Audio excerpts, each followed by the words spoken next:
11,800 ಕೋಟಿ ರೂಪಾಯಿ CSR ದುಡ್ಡು ಕರ್ನಾಟಕ ರಾಜ್ಯದಲ್ಲಿ ಉತ್ಪತ್ತಿ ಆಗ್ತಿದೆ.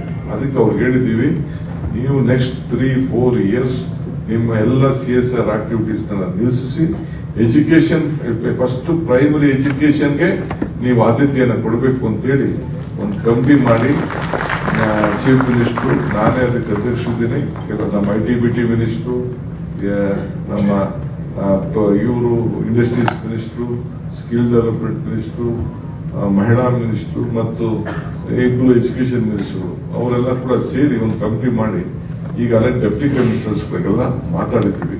ಸೊ ಈಗಾಗಲೇ ಪ್ರಾರಂಭ ಆಗಿದೆ. ನಮ್ಮ ಜಿಲ್ಲೆಯಲ್ಲಿ ಅಲ್ಲೇ ಒಂದು 20 ಸ್ಕೂಲ್ನ ಈಗಾಗಲೇ ಪ್ರಾರಂಭ ಮಾಡಿದ್ದೇವೆ. ಹಂಗೆ ಒಂದು ಕಾಲ ಈಗ ಒಂದು ಬದಲಾವಣೆ ಈ ಸಂದರ್ಭದಲ್ಲಿ ಹೊರಟಿದ್ದಾರೆ. ಯಾಕೆ ಮಾತಾಡ್ತಾ ಇದ್ದೀನಿ ಅಂದ್ರೆ, ನಮ್ಮ ಹಳ್ಳಿಲಿ ಓದುವಂತ ಮಕ್ಕಳು ಬೆಂಗಳೂರು ಮಕ್ಕಳನ್ನಾಗಲಿ ಇಲ್ಲಾಂದ್ರೆ ಟೌನ್ ಮಕ್ಕಳ ಜೊತೆ ಕಾಂಪೀಟ್ ಮಾಡೋಂತ ಪರಿಸ್ಥಿತಿ ಇಲ್ಲ. ನಮ್ಮ ಮಕ್ಕಳು ಇವತ್ತು ಗ್ಲೋಬಲ್ ಮಟ್ಟದಲ್ಲಿ, ನ್ಯಾಷನಲ್ ಮಟ್ಟದಲ್ಲಿ ಕಾಂಪೀಟ್ ಮಾಡಬೇಕಾಗಿದೆ. CET ಇರ್ಬೋದು, NET ಇರ್ಬೋದು, ಯಾವುದೇ ಇರ್ಬೋದು, ಅವರಿಗೆಲ್ಲ ಕೂಡ ದೊಡ್ಡ ಕಾಂಪಿಟೇಷನ್ ಇರೋದ್ರಿಂದ ಇದೆ. ಆಮೇಲೆ ಈ ಮೊನ್ನೆ ನೋಡಿ SSLC ಈ ವರ್ಷ ಬಾಗಲಕೋಟೆಯಲ್ಲಿ ಒಂದು ಹೆಣ್ಮಕ್ಳು ಪುರಾಜಿ ಸ್ಕೂಲಲ್ಲಿ ಓದ್ತಾರ ಹೆಣ್ಮಕ್ಳು ಈ ವರ್ಷ SSLC ಫಸ್ಟ್ ರ್ಯಾಂಕ್. ಹೆಂಗ್ ಹೆಣ್ಮಕ್ಳು ಫಸ್ಟ್ ಹಳ್ಳಿಗೆ ಹೋಗ್ತಾ ಇರೋದು, ಅದೇ ಬೆಂಗಳೂರಲ್ಲಿರುವಂತ ದೊಡ್ಡ ಸ್ಕೂಲ್ ಮಕ್ಕಳು ಹೋಗ್ತಿಲ್ಲ.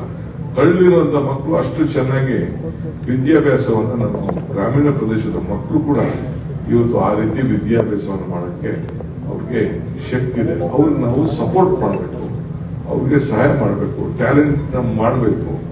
ಇವತ್ತು ನಾವು ಡಾಕ್ಟರ್ ರಾಧಾಕೃಷ್ಣನ್ ಅವರ ಹುಟ್ಟಿದ ಹಬ್ಬವನ್ನು ನಾವು ಶಿಕ್ಷಣ ದಿನಾಚರಣೆ ಅಂತ ನಾವು ಮಾಡ್ಕೊಂಡು ಹೋಗ್ತಾ ಇದ್ದೀವಿ.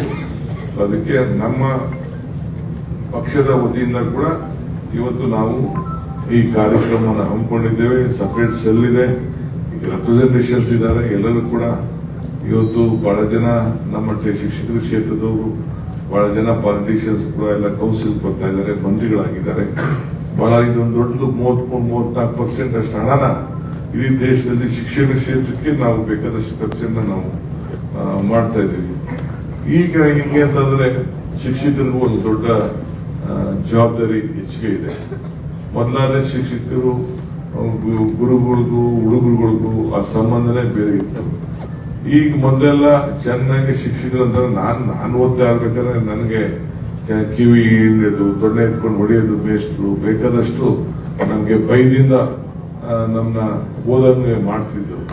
ಹಿಂದೆ ಯಾವುದೋ ಒಂದು ಸಂದರ್ಭದಲ್ಲಿ ಒಂದು ಮಾತು ಹೇಳಿದೆ ನಾನು, ಶ್ರೇತದೊಳ್ ಗುರುವ ಶಿಷ್ಯಂಗೆ ಜಂಗಿಸಿ ವಿದ್ಯೆ ಕಲಿಸಿ ಮಹಾಪ್ರಸಾದವೆಂದ, ದ್ವಾಪರದೊಳ್ ಗುರು ಶಿಷ್ಯಂಗೆ ದಂಡಿಸಿ ವಿದ್ಯೆ ಕಲಿಸಿ ಮಹಾಪ್ರಸಾದವೆಂದ, ಆದರೆ ಕಲಿಯುಗದೊಳ್ ಗುರು ಶಿಷ್ಯಂಗೆ ವಂದಿಸಿ ವಿದ್ಯೆ ಕಲಿಸಿ ಮಹಾಪ್ರಸಾದ. ಅಂದ್ರೆ ತ್ರೇತಾಯುಗದಲ್ಲಿ ಬಡ್ದು ಜಜ್ಜಿ ಬಜ್ಜಿದ್ರು ಅವನು ಏನ್ ಕೊಟ್ಟರು ಸ್ವಾಮಿ ಪ್ರಸಾದ ಅಂತ. ದ್ವಾಪರ ಯುಗದಲ್ಲಿ ತಿರ್ಗಾ ಹಾಕಾದ್ರು ಕೂಡ ಅದನ್ನು ಕೂಡ ಏನ್ ಮಾಡೋದನ್ನು ಪ್ರಸಾದ ಅಂತ. ಈಗ ಗುರುಗಳೇ ಶಿಷ್ಯಂಗೆ ನಂಗೆ ಸಂಬಳ ಕೊಡ್ತಾ ಇದ್ದೆ, ಓದ್ರು ಮಾಡಿದ್ರು ಅವನೇ ಕೈ ಕೂತ್ಬಿಟ್ಟು ಈಗ ಸಂಬಳ ಅವ್ನು ಹೊಡೆಯಂಗಿಲ್ಲ. ಈಗ ಹೊಡೆದ್ರೆ ಬೆಳಗ್ಗೆ ಎದ್ದು ನಿಮ್ಗೆ ಎತ್ಕೊಂಡು police station complaint, police station complaint, ನನ್ನ ಮಗನಿಗೆ ಈ ಮೇಷ್ಟ್ರು ಹೊಡೆದ್ಬಿಟ್ಟ, ಹಿಂಗ್ ಕಿರ್ಕೊಳಕ್ ಬಿಟ್ಬಿಟ್ಟ ಅಂತೇಳಿ. ಸೊ ಹಂಗೆ ಬಹಳ ಕಷ್ಟ ಅಂತ ಸಂದರ್ಭದಲ್ಲಿ ಈಗೆಲ್ಲ ಈಗ ನಡೀತಾ ಇದೆ. ದಯವಿಟ್ಟು ಕ್ಷಮಿಸಿ, ಯಾರು ಎದ್ದೋಗ್ಬೇಡಿ. ಇನ್ನ ಯಾರು ಪ್ರೊಫೆಸರ್ಗಳು ಮುಖಂಡಗಳೆಲ್ಲ ಮಾತಾಡ್ತಾರೆ, ಅವ್ರ ಮಾತೆಲ್ಲ ಕೇಳಬೇಕು. ನಾನು ನಿಮ್ಮ ಜೊತೆಲಿ ಇದ್ದೀನಿ. ಕರ್ನಾಟಕ ರಾಜ್ಯದ ಕಾಂಗ್ರೆಸ್ ಪಕ್ಷದ ಅಧ್ಯಕ್ಷ, ಶಿಕ್ಷಕರ ಸಂಘದ ಜೊತೆಯಲ್ಲಿ ನಮ್ಮ ಪಕ್ಷದ ವಿಭಾಗದಲ್ಲಿ ಇದ್ದಾನೆ. ನೀವು ಕೂಡ ಒಂದು ಪಕ್ಷದ ಒಂದು ಆಧಾರ ಸ್ತಂಭ, ನೀವು ಕೂಡ ಒಂದು ಫೌಂಡೇಶನ್.